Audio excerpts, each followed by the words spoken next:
So many of us have a fear of abandonment, especially when it comes to our romantic relationships. And today in this video, I'm going to talk about where the fear comes from and the steps that you can take to overcome your fear of abandonment to have the healthiest relationships. So, where does the fear come from?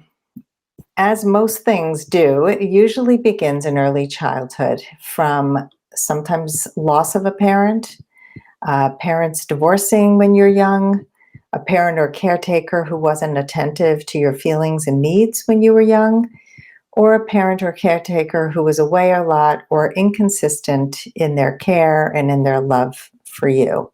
Let me know which of these feels true for you if you've had any of these. These are traumas of childhood. And I had a client once who had a loss of a parent, and she had a big fear of abandonment. So these childhood experiences of inconsistent or lack of availability became our models for how relationships work. And then we subconsciously carry our childhood securities, our fears, and our expectations for how others are going to behave into our romantic relationships. It's very common to anticipate rejection and look for signs of disinterest from the people we date. People with a strong fear of abandonment are going to be triggered by their partner's behavior and jump to conclusions without checking in to find out the truth. These people often assume the worst when the truth may be far, far better than what's in their imagination. It's also common for children who grow up insecurely attached to their caretakers to rely on a partner to validate their self-worth. All of this is self-sabotaging behavior, and it can lead to the premature end of a relationship. So let's say you have a fear of abandonment and the guy, I don't know, he says, I'm busy this weekend. I have a lot of work. And you immediately jump to the conclusion that he probably just isn't into you. He's choosing his work over you. And now you get really defensive and upset. And then you start accusing him of stuff, or you just start to disappear and get cold and shut down. These are some of the behaviors from people who have a fear of abandonment. How can you overcome your fears? The first step is when you're triggered. So you have a thought that comes into your mind triggered by something that this man does. Take a breath and just get yourself centered. When you're centered, you can think straight. When you're not centered, you're in fight or flight or freeze, and your brain is not functioning in a healthy way.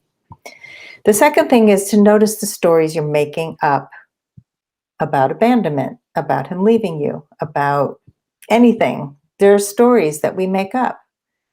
And then you want to take that story and separate fact from fiction. There are facts. We know the facts. When we can separate what's true from what's not true, from what we know, from what we're making up, that's how we start to really understand, okay, these are stories I'm making up in my head. I don't know that these things are true. These are the facts. I know these things are true.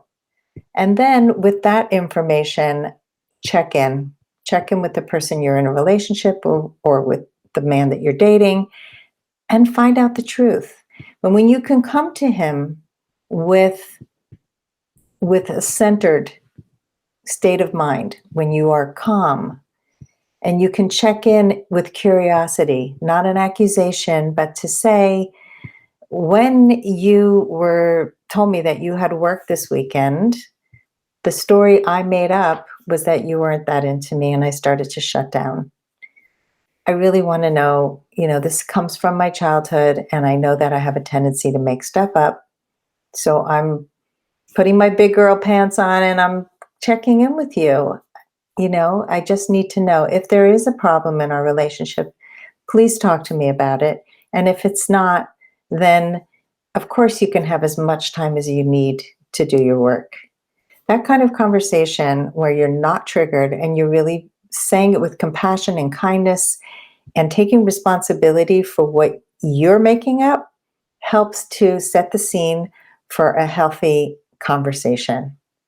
So keep on practicing these steps, taking breaths, getting yourself centered, separating the truth from fiction, and checking in. And the truth is going to eventually set you free from your fears.